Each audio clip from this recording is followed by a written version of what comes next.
ఇప్పుడు ఈడీ కాబట్టి హిందీలో ఇంగ్లీష్ లోకి వచ్చాలని చెప్పేసి బయట ఏదో ట్రోల్ నడుస్తా ఉంది, నిజమేనా? అంతే కదా, అంతే, అదే నడుస్తుంది. అయ్యే క్వశ్చన్లు మళ్ళీ వేరుగా హిందీ ఇంగ్లీష్ లో అడుగుతారు. కేటీఆర్ గారు ఎట్లాగూ భాషా ప్రావీణ్యం ఉంది కాబట్టి వారు బ్రహ్మాండంగా జవాబులు చెప్తారు దానికి.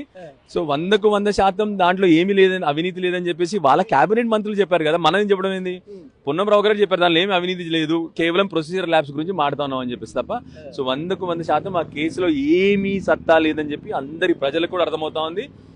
కేవలం ప్రజల దృష్టి మలచడానికి రోజు పొద్దున జరుగుతున్న 2 ప్రభుత్వాలు చేస్తున్న నాటకాలు ఇవి. అంతే, అక్కడ ఒకటి ఇక్కడ ఒకటి. అంతే.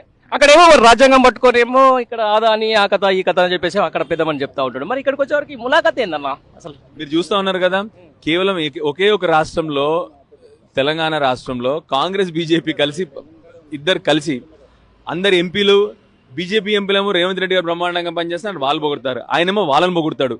అది జరుగుతూ ఉంది కాబట్టి, ఎందుకంటే వాళ్ళందరికీ తెలుసు బీఆర్ఎస్ పార్టీ ప్రజల మనసులో ఇంకా ఉంది, తప్పకుండా మళ్ళీ వీళ్ళే వస్తారు.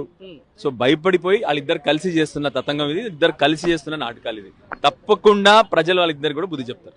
పండుగ పూట కూడా ఏందన్నా ఈ పోలీసుల కథ ఏంది, కార్ఖానా ఏంది, మిమ్మల్ని హౌస్ అరెస్ట్ చేసుడు ఏంది, ఏంది అసలు ఏం జరుగుతుంది తెలంగాణ రాష్ట్రం? కేవలం అది కూడా జరుగుతోంది, ఏం జరుగుతుంది కాదు, కేవలం అది కూడా జరుగుతోంది. పని చేసే సత్తా లేదు, పని చేసే నాయకత్వ పటిమ లేదు, పని చేసే ఆలోచన లేదు, పని చేద్దామన్న విజన్ లేదు. సో ఆబ్వియస్లీ ఇంకేం చేయాలి మరి?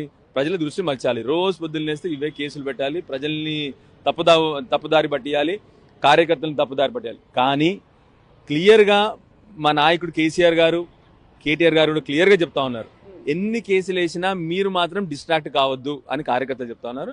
సో తప్పకుండా మేము మాత్రం కార్యకర్తలుగా పార్టీ ఆదేశాల మేరకు అందరం కూడా ప్రజల కోసం పోరాడుతూనే ఉంటాం. రైతు భరోసా గురించి అడుగుతాం, రైతు రుణమాఫీ గురించి అడుగుతాం, మహాలక్ష్మి గురించి అడుగుతాము. కేవలం అవిట్ల మీద మేము మాత్రం పోరాడతాం. ఎన్ని చేసినా, ఎన్ని రోజులు చేసినా మేము మాత్రం, ఎందుకంటే మా బాధ్యత తెలంగాణ. వాళ్ళకి కేవలం ఒక గేమ్ ఇది, మాకు మాత్రం బాధ్యత.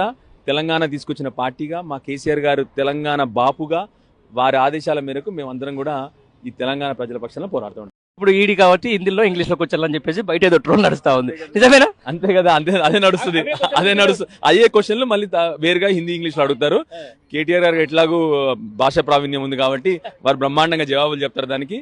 సో 100కు 100% దాంట్లో ఏమీ లేదని, అవినీతి లేదని చెప్పేసి వాళ్ళ కేబినెట్ మంత్రులు చెప్పారు కదా, మనం చెప్పడం ఏంది? పొన్నంరావు గారు చెప్పారు దానిలో ఏమి అవినీతి లేదు, కేవలం ప్రొసీజర్ ల్యాబ్స్ గురించి మాట్లాడుతున్నాం అని చెప్పేసి తప్ప. సో 100కు 100% ఆ కేసులో ఏమీ సత్తా లేదని చెప్పి అందరి ప్రజలకు కూడా అర్థమవుతా ఉంది.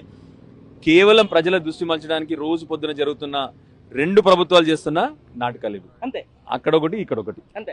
అక్కడేమో రాజ్యాంగం పట్టుకోనేమో ఇక్కడ ఆదాని ఆ కథ ఈ కథ అని చెప్పేసి అక్కడ పెద్దమని చెప్తా ఉంటాడు. మరి ఇక్కడికి వచ్చేవరకు ములాఖత్ ఏందన్నా అసలు? మీరు చూస్తా ఉన్నారు కదా,